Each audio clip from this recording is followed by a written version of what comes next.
40, versículo 22. Isaías 40, 22.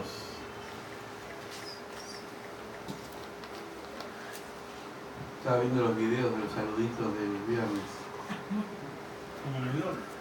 Después lo... El lenguaje sí está bueno. El lenguaje de gente está bueno.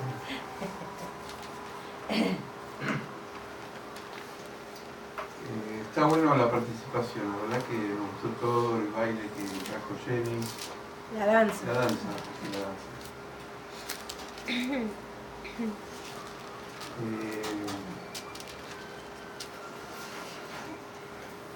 Esperamos que un día algún rapero también comparta. Un rap. Rap, ¿no? Isaías 40, 22. Amén. Dice así. Habla de Dios. Por eso aparece Él, hablando de la tercera persona en singular, hablando de Dios. Dice, Él, Dios, está sentado sobre el círculo de la tierra, cuyos moradores son como langostas. Él extiende los cielos como una cortina, los despliega como una tienda para morar.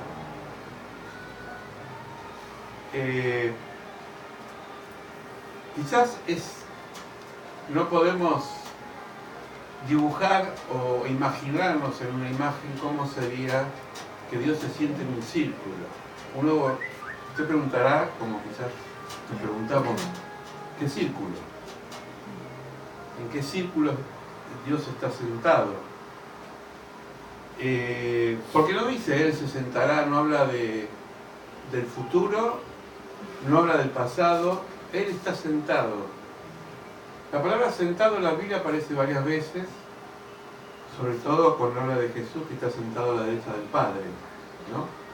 La palabra estar sentado, según la visión bíblica, y esto tiene que ver con el espíritu ilustrativo de la palabra de Dios, tiene que ver con una posesión. Por eso Jesús, cuando dice en el Sermón del Monte, capítulo 5 de Mateo, dice que Jesús se sentó y empezó a enseñar las bienaventuranzas. Cuando se sentaba un rey era para gobernar, según la visión bíblica. Y toda persona que se sienta es porque tiene que determinar un decreto. Decreto que puede ser un decreto presidencial, un decreto institucional, pero tiene que ver con un lineamiento. Ahora, los círculos tienen que ver también con los grupos. Y esto tiene mucho que ver, toda la Biblia tiene que ver como Dios muchas veces forma círculos invisibles sobre grupos que tienen que relacionarse con lo que sería el servicio de Dios. Por eso a veces no entendemos, si yo tendría acá una pizarra y tendría que dibujar círculos, la iglesia también tiene diferentes círculos. Por ejemplo, hay un círculo grande, que es la congregación en pleno, que tiene que ver con todos aquellos que han sido llamados a ser pueblo de Dios. El sello visible de que uno participa del sello del pueblo de Dios cuando pasa por el bautismo. Es como un casamiento público que yo me bautizo y al bautizarme muero a la vieja vida.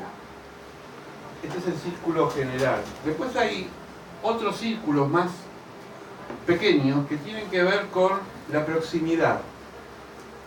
Y hay círculos íntimos que tienen que ver con el llamado especial. Por eso la palabra de Dios dice que muchos son los llamados, pero pocos son los escogidos. Jesús, por ejemplo, tuvo círculos invisibles, pero prácticos, que los voy a compartir, con respecto al pueblo que a él lo seguía. Estaba el círculo grande, que era la masa, la gente que lo seguía, pero muchos sin entender el mensaje. Muchos iban por la necesidad de que estaban enfermos, pero poco les interesaba el mensaje del reino de Dios. Hoy en la iglesia pasa lo mismo. Muchos se congregan, pero muchos no entienden, ni les interesa entender lo que es el mensaje del reino de Dios. Porque para entender eso hay que pagar un precio, que ahora vamos a ir viendo eso, ¿no? Que tiene que ver con 3 aspectos que Jesús requiere en su palabra. Ese es el círculo grande.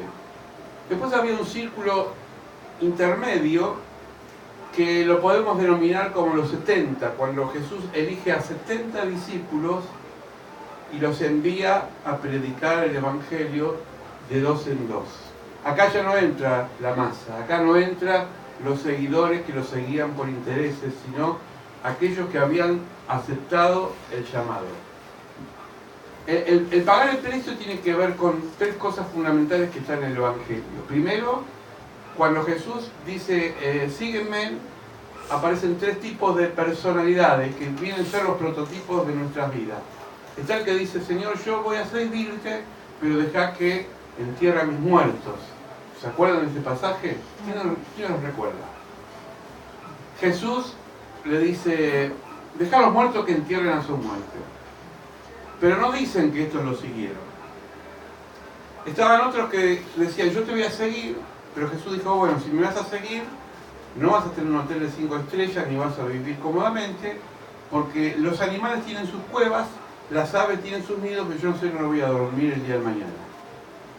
Tampoco hay respuesta en este grupo. Y los terceros tienen que ver con aquellos que dicen y hacen y hasta entienden que su llamado tuvo un precio que a su vez es recompensable. Que es cuando Pedro dice, Señor, ¿dónde iremos si tú tienes palabra de vida eterna? Sigo con el círculo grande. Dios elige a todos para una misión, pero no todos están capacitados para seguir esa misión. Por eso siempre la iglesia, no hablo solamente de la casa de oración, la iglesia en el mundo, usted va a encontrar mucha gente que va a la iglesia, pero que está en la periferia y nunca va a estar en otros círculos. No, puede ser porque no le interese, como puede ser que Dios no lo llamó. Porque esto, el que llama no es el pastor, sino Dios. ¿Me van siguiendo? Amén. Es decir, la persona que dice sí al Señor es la persona que Dios lo llamó. Dice Jesús, dice el Evangelio, llamó a Pedro, dejó sus redes, es decir, dejó su trabajo secular. Pedro tenía familia, tenía suegra, tenía hijos, tenía esposa, dejó todo y lo siguió. Ese es el círculo más íntimo, el nudo. Por eso dentro de los 70 había un círculo más chiquito que eran los 12. Y dentro de los 12 había 3. Y dentro de los 3 había uno, que era Juan, que era el discípulo amado. ¿Ustedes se imaginan el problema que había en esa convivencia? Había celos. ¿Por qué? Porque de los 12, 3 se los llevaba Jesús aparte para enseñarle cosas más profundas. De los 3, Jesús le hablaba a uno y lo amaba de una forma especial. Ahora, no es que Dios hace acepción de personas, pero Dios clasifica a aquellos que están preparados para pagar el precio y otros que saben de antemano que nunca se van a interesar por el Evangelio. Todos iremos al cielo, según la palabra, porque por gracia soy salvo. Pero las categorías que Dios va a organizar en el cielo es algo que le compete al Padre. Ni siquiera al Hijo. Se aparece Juan y Santiago y le dice, Señor, yo quisiera tener un puestito con vos en el cielo. Y entonces Jesús le dice, ustedes no entienden nada. Porque acá no hay coima, acá no hay privilegios. El puestito se lo va a dar mi Padre a que Él quiera. ¿Pero ustedes quieren servirme a mí? Sí, Señor, dijeron. Bueno, empiecen a servir. Porque si no sirven, no van a servir para el reino de Dios. Y eso es un punto que tiene que ver con tres aspectos. El primero es la fidelidad. Es decir, yo si no soy fiel y constante en el camino de Dios, nunca lo voy a poder servir. Por eso dice Santiago en el capítulo 2 que el hombre de doble ánimo, hombre y mujer, es inconstante en todos sus caminos. Yo me acuerdo en una de las iglesias que estaba pastoreando, había un hermano que quería siempre servir al Señor. Y un día le dije, bueno, ¿usted quiere servir al Señor? ¿Qué sabe hacer? Cantar no sé, me dice el pastor. Bueno, predicar tampoco sé. No importa, dice, usted puede predicar con la vida. ¿Qué sabe hacer? Y yo soy, por ejemplo, en la iglesia, no sé,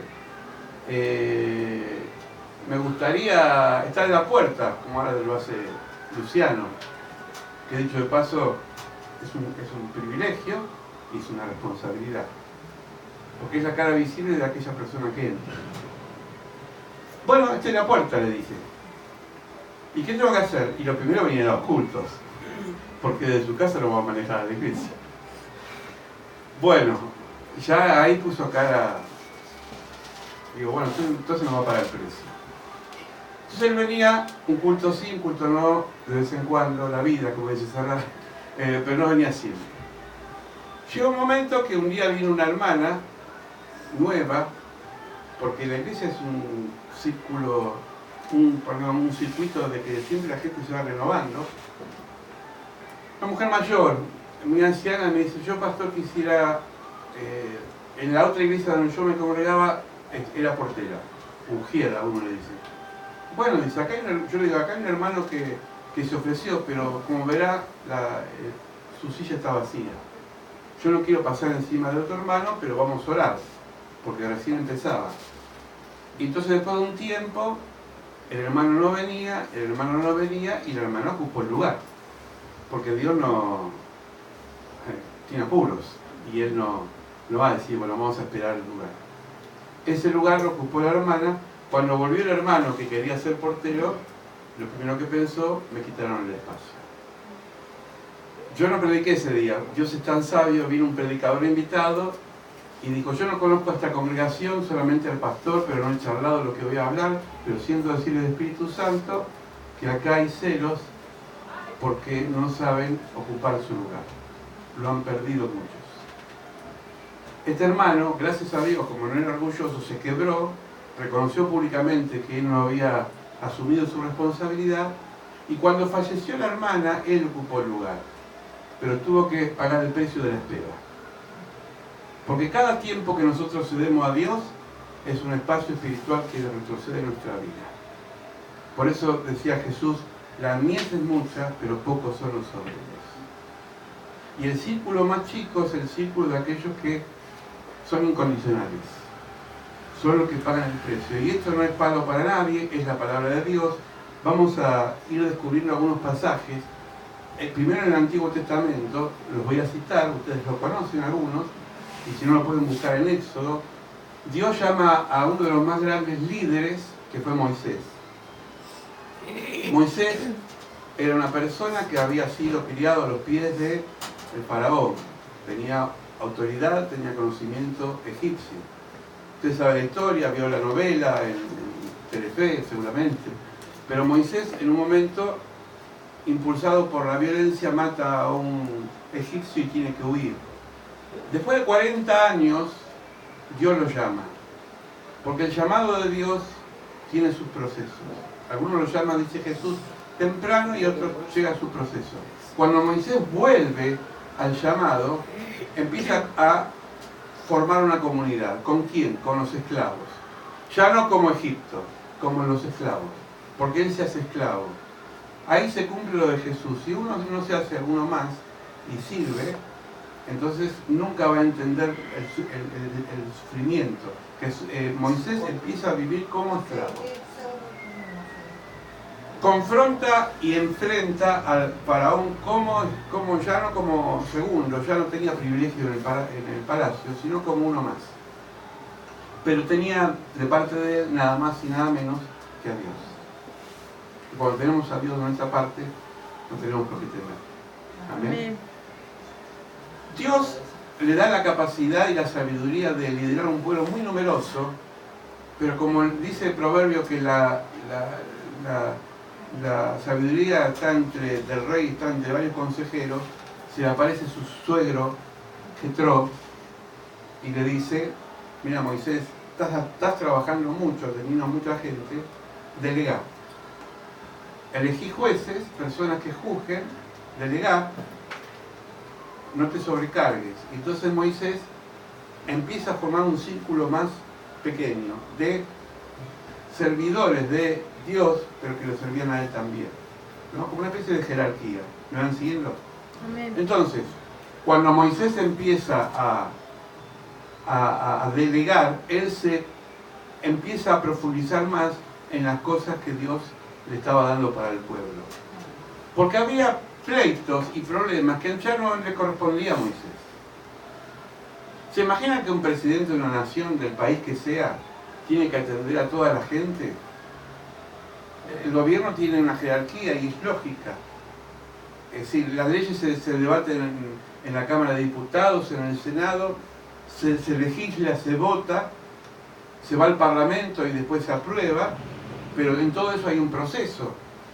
Entonces, uno no puede estar en todas, Moisés no podía estar en todas, lo que hizo es delegar y formar otro círculo más íntimo, que eran los que tenían que aproximarse a él. Ahora, dentro de ese círculo había un círculo más pequeño, entre ellos estaba su hermano, y acá no es que hubo privilegio, Dios le dijo que su hermano iba a ser el segundo. Es más, tu hermano Aarón, le dijo Dios, va a ser el que va a hablar por vos. Aarón era la persona que a él lo secundaba y hacía de sacerdote. Pero como uno tiene que delegar porque no es eterno, y eso espero que también acá surja, Moisés formó un joven, y ese joven se llamó Josué. También empezó a ser parte del círculo. Ahora, la Biblia nos dice en Éxodo que siempre hubo envidia. ¿Y saben de dónde surge la envidia? Muchas veces de la frustración de no estar en el lugar que uno tiene que estar. Porque dice Isaías, el platero ayuda al joyero, el joyero ayuda al albañil, el albañil ayuda al herrero. Ninguno se pelea por sus cargos, porque el albañil hace el trabajo del albañil, el joyero hace el trabajo del joyero y el platero hace el trabajo del platero. ¿Se acuerdan del ejemplo del fósforo? El fósforo no puede calentar una pava para tomar mate. El fósforo prende la hornalla. Y es bueno eso, porque hay personas que prenden ideas, pero que su función es esa. Hay personas que queman, que tienen fuego, y hay personas que entibian. La iglesia, dice Pablo en Corintios, es un cuerpo. Todo miembro es importante, desde una pestaña hasta el corazón. Porque sin pestaña me puede entrar una basura y me puedo quedar ciego. Y el corazón, si deja de latir, me muero. Toda función es importante. Pero hay una cabeza, que es Cristo. El círculo del Nuevo Testamento, ya lo nombré, es Jesucristo, llamó a 70, de los 70 tenía 12, de los 12 3, de los 3 1. ¿Por qué les quiero compartir eso? Porque Dios, en ese círculo espiritual que no lo vemos, porque uno va al profeta Isaías y uno dice, ¿cuál es el círculo? ¿Dónde está? ¿Es geográfico? ¿Está en África? ¿Está en Asia? ¿Es el meridiano de Greenwich? ¿Tiene algo que ver con la geografía? No, porque los círculos espirituales no son visibles, pero son concéntricos. ¿Saben que un círculo, un anillo por ejemplo, por qué Dios usa el ejemplo de la alianza en el caso del arco iris con Noé? ¿Por qué habla del círculo? A los que se van a casar, ¿por qué usan anillos? Porque es un círculo que no se acaba. Es infinito. Y Dios es infinito. Y Dios en su infinito amor, misericordia y llamado, siempre en la iglesia forma círculos. ¿Me van siguiendo? Porque me están algunos así como que se come esto. quiero decir que en el 2018 yo creo que se van a fortalecer los círculos de esta iglesia. Amén. La función. Pero no tiene que haber para esto desubicación. Cada uno tiene un lugar.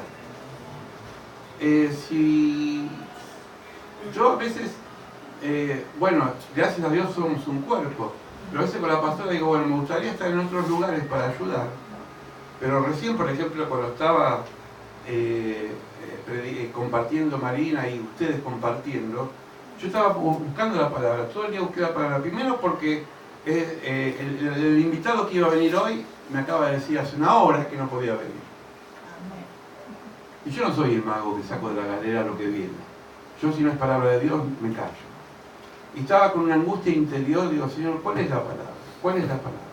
Y buscaba sermones que ya tengo subrayados, casi traigo la computadora a ver si busco algo que ya prediqué, digo, no puedo engañar a la gente por lo que prediqué, si ya lo prediqué. No sabía por dónde estar. Y en un momento, cuando estaba hablando la pastora, me vino la palabra círculo. Voy a la concordancia, digo, esa palabra círculo nunca la vi. La verdad, para mí es la primera vez que la leo. Y lo único que encuentro es Isaías, que acabo de compartir, que me caló hondamente. Y ahí me vino, se me abrió la mente y empecé a hablar de los círculos, o empecé a compartir de los círculos de la Biblia. Los círculos que Dios trabaja, Dios forja, Dios perfecciona y Dios le da poder. Una vez decía Carlos Anacondia, decía que cuando Dios sintió el llamado de las campañas, ¿conocen a Anacondia, no? También. Sí.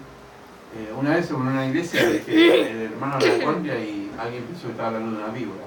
Pero esto es anaconda, es anacondia, con I. Bueno, Anacondia decía que él tenía que formar círculos de trabajo en carpas, y eran personas intercesoras que oraban por aquellas personas que estaban endemoniadas. Pero no cualquiera puede orar por ningún endemoniado. Entonces dice que las campañas eran de llamamiento al arrepentimiento y aceptar a Jesucristo. Pero dentro de eso estaban los colaboradores, los sugieres, como en el caso de Luciano, pero eran muchos, que eran los que acomodaban a la gente cuando se sentaba. Estaba el grupo de oración que no se veía, que no salía en la plataforma, ni siquiera la gente que venía a ver la palabra, a escuchar la palabra, los veía, porque estaban detrás del escenario, de rodillas, en toda la campaña. Miren cuánta gente trabajando. Un evangelista, músicos, que eran los visibles, la gente, la masa, que iba con necesidad, el círculo que trabajaba en las carpas para liberar a los... Y me decía, ¿por qué yo no puedo predicar como Anacondia? Yo tengo que estar en una carpa peleando con el diablo. ¿Y por qué Dios te llamó a pelear con el diablo? Una vez el pastor Gabriel Bacaro, el papá de Daniel Bacaro, decía algo importante. Él en una iglesia en Miraya tenía un diácono, excelente diácono. ¿Sabe que el diácono es un... Acá no tenemos diáconos oficiales, pero hay muchas personas que tienen corazón de diácono, ¿no? Porque el diácono es el que sirve. Y había un diácono que decía, pastor, yo quiero ser pastor, yo quiero ser pastor, yo quiero ser pastor, yo quiero ser pastor. Y él dice, yo cometí el gran error que nunca tendría que haber cometido. Era muy joven, decía el obispo Bacaro. Y le dije, bueno, si quieres ser pastor, yo te voy a orar por vos, te voy a dar un grupito en una casa para que empieces a trabajar como pastor. Y fracasó. Y después él se sintió frustrado. Y cuando fue a la oración le dijo, ¿te diste cuenta que fuiste llamado para diaconado, no para el pastor? Porque eso es algo inherente que está en uno.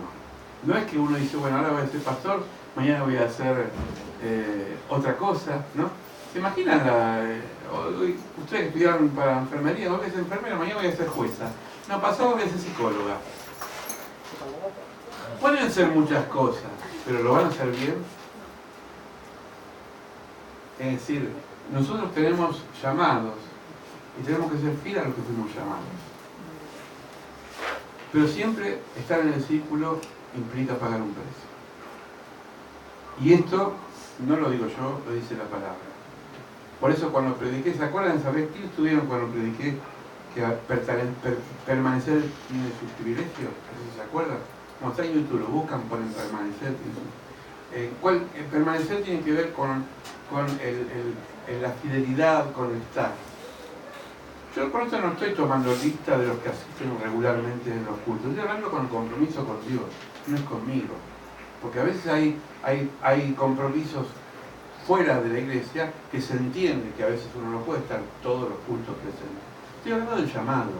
Cuando está el llamado, ahora, bueno, si no, una vez por año tampoco puedo pretender que hagas algo. Pero me refiero que tiene que ver con el llamado. Y el llamado está tan adentro. Ayer hablamos con mi esposa, que a veces produce crisis, como Jeremías. Cuando no aguantaba más, él como Jeremías, ser profeta, dijo, yo no sirvo más al Señor. Y se peleó con el Señor. Señor, me voy. Y después el Señor lo sedujo. Y él dice, me sedujiste tanto que lo aguanté y volví. Yo las veces que quise colgar los guantes, hermanos, las veces que quise colgar los guantes, pero él me enganchó de vuelta. Porque el llamado es irrevocable. Y todos los que están acá fueron llamados. Todos. ¿Quién vio la cruz y el puñal? Bueno, se la recomiendo, está en YouTube. La cruz y el puñal es una película que es la vida de David Wilkerson, que ahora partió con el Señor, un gran pastor, un siervo de Dios, y el evangelista Nicky Cruz. Nicky Cruz era un delincuente, esos malandras que tenían pandillas allá en Estados Unidos, y Nicky Cruz lideraba una pandilla y había entre pandillas rivalidad, llevaban cuchillos, revólver y se peleaban, se mataban. Y entonces un día este evangelista, o este siervo de Dios, no sé si era pastor evangelista, David Wilkerson, lo invita a todas las pandillas, a los rivales, ¿no? Los que se odiaban en la iglesia. Y lo más curioso, que en el momento de la ofrenda le hace levantar a 2 pandilleros delincuentes. Sí. Los que estaba probando, evidentemente. Dios le dio la sabiduría. ¿Ustedes se imaginan que yo invite acá 2 bandas del barrio que se odian y está todo con calzado acá? Yo estaría temblando. Digo, acá se arma una balacera que no queda nadie. Bueno, se jugó este pastor porque tenía el respaldo de Dios. El líder de una de las bandas, que ahora es un evangelista mundial, Nicky Cruz, sintió en ese momento que Dios lo llamaba, lo tocó tan profundamente Dios, que su vida cambió de tal forma que él empezó a trabajar e influenciar sobre los grupos. Ahora, David Wilkerson en su biografía dice, después yo ya no estuve más con él volvió para otro lado. Porque cuando Dios te llama, empieza a formar tu carácter donde vas. Quizás alguno de acá en el futuro será misionero, qué sé yo, por ahí se va a otro lugar. Uno no quiere a veces, pero es así. Es decir, nuestra vida es continuamente dinámica, movimiento permanente, y Dios nos puede usar en muchos lugares. Amén. Pero lo importante es ser fiel en lo poco. Porque en esas cosas Dios empieza a ver tu fidelidad. Yo siempre digo, el tema de la iglesia no es el venir, sino es permanecer. A Jesús le llegaba mucha gente, pero pocos permanecían. Hizo que era el Señor. Pero nunca Jesús quiso que la gente se vaya, obviamente. Él sufría como pastor. Estamos ayer analizando 1 y 2 de Corintios, léala en su casa si tienen tiempo. Son dos cartas maravillosas de Pablo a una comunidad bastante, perdónenme la expresión, jodida. Porque eran muy carnales, hablaban en lengua, tenían todos los dones, pero eran tremendos. Había celos, envidia, todas las cosas. Y Pablo les escribe como un papá dolido en el corazón desde la cárcel, porque ni siquiera lo podía ver a los ojos. Y le dicen, entre ustedes hay pleito, hermano. Yo les enseñé, he estado noches enseñándoles y no han crecido nada. ¿Qué les pasa? Si el dolor de un papá espiritual, no de alguien que está... Y Pablo decía, bueno, pero yo los amo porque son hijos míos. Porque ¿qué padre terrenal o madre terrenal no sufre cuando sus hijos están mal? no se sienten impotentes cuando en sus vidas en nada le va bien. Entonces, hermanos, yo los felicito porque sé que es una comunidad que somos un grupo pequeño, ¿verdad? Pero somos una comunidad fiel. Y creo que ustedes habrán empezado, estamos terminando el año de balance, pasó mucha gente por acá. Algunos lamentablemente no sé dónde están, han perdido su vida congregacional. Otros, bueno, Dios tiene un trato. Pero los que han permanecido, los que han sido fieles, Dios los bendiga a todos. Amén. Porque has sido fiel en lo poco, dice el Señor, en lo mucho te voy a poner. Un gran año el 2018. Aprovechémoslo porque trae Dios grandes bendiciones para nosotros. Amén. Yo quiero ser el círculo más íntimo del Señor. ¿Y ustedes? Amén. ¿Amén? Vamos a orar. Padre, gracias por este círculo que es invisible, que dice tu palabra, donde tú estás sentado. Este círculo, Señor, que ha establecido en la iglesia, oh Dios. Señor, gracias porque tus maravillas son tan importantes, son tan inescrutables, Señor, que no nos alcanza nuestra mente finita para comprender tu misericordia. Amén. Señor, nosotros no somos nadie para exigirte que nos pongas en un lugar. Tú sabes a cada uno dónde nos llamarás. Amén, Señor. Así como dice tu palabra, que tú has llamado a algunos desde temprano. Algunos vienen de familia de tradición evangélica, otros lo han llamado a medio tiempo, hace poco, y otros recientes. Pero tu gracia se ha derramado sobre todos, Señor. Señor, queremos, dentro de este círculo que tú nos has puesto, ser como esos que tuvieron talentos y los invirtieron, lo multiplicaron, lo pusieron al servicio. Ayúdanos, Señor, que este año 2018 sea un año espiritualmente fuerte para nuestras vidas. Los que han sido llamados en un ministerio que lo puedan ejercer. Aquellos que sienten el llamado pero que todavía no han encontrado su lugar, sigan buscando porque el Señor siempre responde. Señor, henos aquí, todos, henos aquí como siervos tuyos y siervas, para hacer tu voluntad. Gracias, Señor, porque ahora vamos a participar de la cena que tiene que ver con el sacrificio que hizo Jesús en la cruz. Amén. Amén. Vamos a participar.